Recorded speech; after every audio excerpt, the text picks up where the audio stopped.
Hello friends, I am Rishi and you are watching code play school, जिसमें हम आपको HTML सिखाते हैं, वो भी बिल्कुल हिंदी में।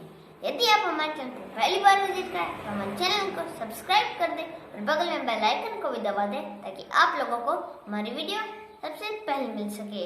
तो चलिए गाइस, हम शुरू करते हैं। Code Play School, learn coding for kids.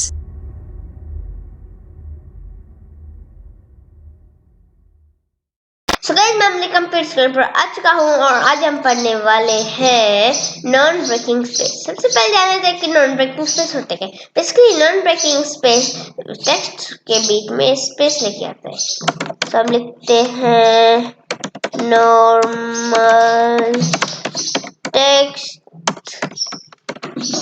Okay, तो कंट्रोल जैसे क्या देख सकते हैं। और अब हम इसके नीचे अंदर अगर स्पेस लाना चाहते हैं तो NNBSP सेमीकोलन, ये एक कोड होता है। तो इसे अगर हम सबके बीच में डाल दे तो जैसे क्या आप देख सकते हैं, इनके बीच में स्पेस आ गई है। Okay guys, non breaking space से काम करता है। अगर आपको ये वीडियो कैसी लगी हमें कमेंट बॉक्स में जरूर बताएं। अगर आपको वीडियो अच्छी लगी तो हमारे वीडियो को लाइक करें, चैनल को सब्सक्राइब करें ताकि आप लोगों को वीडियो सबसे पहले मिल सके। Bye bye guys, we will see you next